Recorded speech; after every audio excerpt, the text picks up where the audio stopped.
Magandang araw. So nandito tayo ngayon sa isang event ng bonsai show. Ito yung all new trees. So lahat ng puno na makikita natin dito ay puro bagong labas. At yun na nga, binuhat na yung aking entry. Yun yung inayusan natin nung mga nakaraang araw. Okay?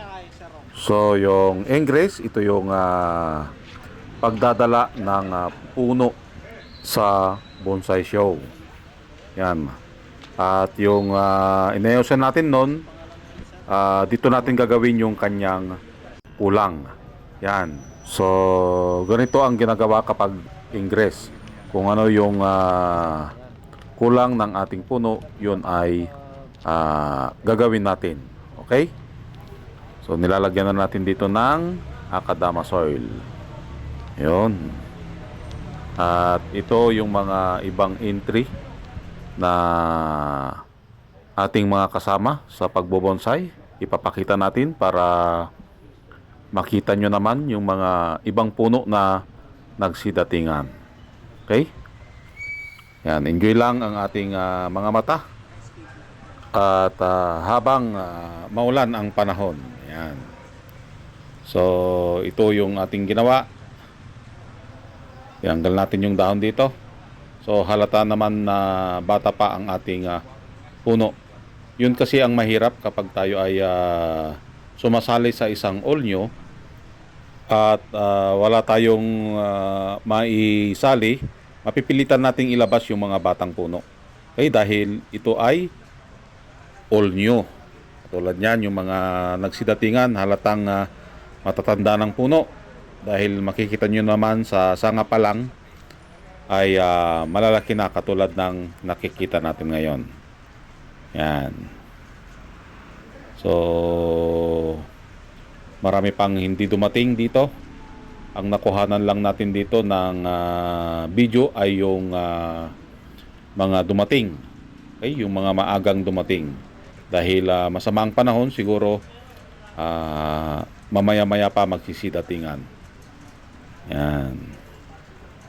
So, magaganda yung lumabas din na puno ngayon. So, lahat ng entry ngayon na nakikita nyo ay mga bagong labas. Yan. Mga wala pang award. So, magkaiba yan sa open competition. Pag sinabi mong open competition, pwede mong isali yung mga meron ng award. Yan, ito ay isang literate. Isa din itong literate. Yan. So, liko-liko. At ito ay isang tugas na maganda din. Yan. Okay? So, nakikita nyo yung mga iba't ibang uri. Mayroong nakapinjing katulad nito. Ito ay landscape na may senaryo. Isa din ito. Yan. So, magkaiba sila doon sa nakapaso. Yan. So, kapag may maganda ka talagang puno na pwedeng gawing pinjing, ipinjing mo na. Dahil iba din ang dating ng pinjing. Yan. So mga bata pa, yung mga ibang lumabas, katulad yung inilabas ko din, bata pa din yon. Okay? Kasi pagdating sa paligsahan or sa bonsai show, ito ay patandaan ng puno. Ito din ay nakakuha na ng award, so pang display na lang ito. Yan. So, lahat ng mga entry na nakikita nyo dito ay mula lahat sa Tarlac Bonsai Society. Yan. Tulad din ito, pinjing. So, iba't ibang konsepto din ng pinjing ang makikita natin dito. Yan. Maganda din pagkakagawa nito.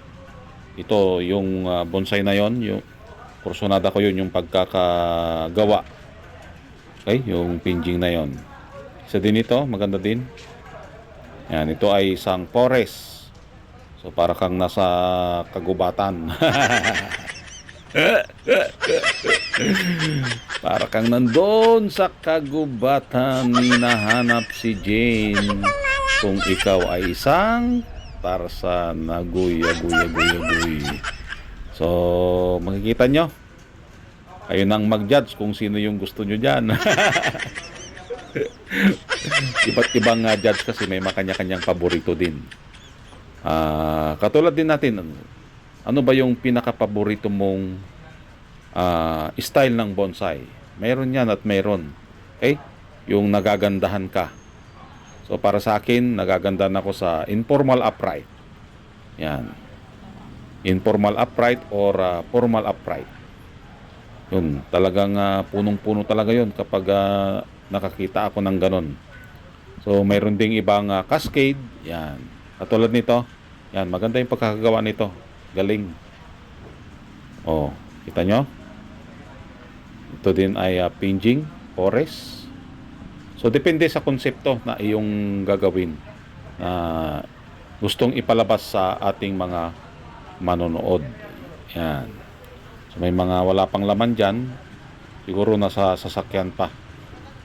Yan, isa din ito. And then ito, diba? Makikita nyo, mga kalmo na, matatanda ng puno itong mga to. Malalaki na yung mga sanga. Yan, katulad din ito. Yun, matanda na rin itong puno na ito. So, kapag ikaw ay isang nagbobonsai at 5 taon na yung iyong puno at hindi pa ito nabuo, malamang yung iyong materialis ay mabagal. Okay? May mga materialis kasi na mabagal mabuo. Mayroon ding materialis na mabilis mabuo. Katulad ng supod. Yan, yung mga hindi matigas ang katawan. Madali lang mabuo yung mga yon. Pero kapag hardwood, asahan mo na matagal lumarga ang kanyang mga sanga. At itong nakikita natin ngayon dito ay may award na. So pang display na lang yan. So makikita nyo dito yung kanyang katawan ay patay na. Pero buhay pa pala. Aguy. Parang siya. Maling akala. Shout out sa mga maling akala. Akala mo lang pala minahal ka, yun pala hindi. Yan, katulad yan, no? So, nagkakaroon ng debate or yung ginawa ng isang puno. Yan, katulad ni bonsaistang lumpo. Observe palagi yan sa mga bonsai show. Kapag may nakita tayong maganda or yung kursunada nating tignan na puno kung paano niya ginawa, ito ay tinitignan natin kung paano niya ginawa. Ano ba yung ginawa niya sa mga sanga. Yan, katulad yan. Isa din ito ay cascade. Okay? Mayroong sanga na bumaba. Yan, semi-cascade. Yun. So, tinitignan din natin ito. Kailangan mong matutunan yung mga gawa ng iba. Okay, dito sa ganung paraan nagkakaroon tayo ng idea. Ganito palang ginawa niya, ganito. Yun. Parang ano lang yan. Pag-ibig. Kailangan mong matutunan. Huwag lang ikaw maging manhid. Aguy. Yan, katulad din mo sa isang lumpo, observe. Always observe kung ano yung ginagawa ng iba. Kasi dyan, nagkakaroon tayo ng idea. Yan, nakakapulot tayo ng aral. So, napaka-importante yun yung makakuha tayo ng isang aral sa isang puno.